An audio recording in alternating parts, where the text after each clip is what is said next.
దీప అయితే దశరథ రామయ్య ఇంటి దగ్గరికి అయితే వెళ్తుంది. అప్పుడు దశరథ రామయ్య వీళ్ళందరూ అయితే దశరథ రామయ్య అయితే అక్కడే ఆగమ్మా అని చెప్పి అంటాడు.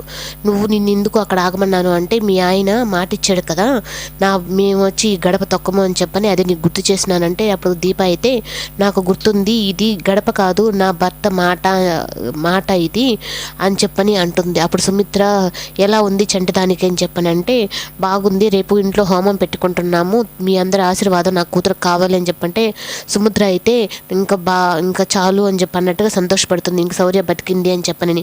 జోష్న అయితే ఈ మహాతల్లి మళ్ళీ ఇప్పుడు ఏం చేయడానికి వచ్చిందో ఏంటో అని అనుకుంటూ ఉంటుంది. రేపు ఇంట్లో పూజకి మీరందరూ రావాలని చెప్పని నేను కోరుకుంటున్నాను అని చెప్పని ఆ గడపకైతే బొట్టు పెట్టి అక్కడ ఏడుస్తూ ఆ కన్నీటి బొట్టు కూడా ఆ బొట్టులోనే పెడుతుంది. అప్పుడు ఇంకా అలా పడేటప్పటికి సుమిత్ర అయితే ఏంటి కన్నీటి బొట్టుతో దీపం పెట్టింది అని చెప్పని కంగారు పడుతూ ఉంటుంది. అప్పుడు మీరందరూ వస్తారని అనుకుంటున్నాను అని చెప్పని అక్కడి నుంచి అయితే వెళ్ళిపోతుంది. అప్పుడు ఇంకా కార్తీక్ వాళ్ళ నాన్న రెండో భార్య ఇంటికి కూడా అయితే వెళ్ళి అక్కడ కూడా పెడుతూ ఉంటే ఈ లోపల కార్తీక్ వాళ్ళ నాన్న చూసి ఏంటి దీప ఇక్కడికి వచ్చింది, ఎందుకు బొట్టు పెడుతుంది అని చెప్పనని అనుకుంటూ ఉంటాడు. అప్పుడు మీరు కూడా తప్పకుండా రావాలి అమ్మ అని చెప్పనని దీప అయితే పిలుస్తుంది.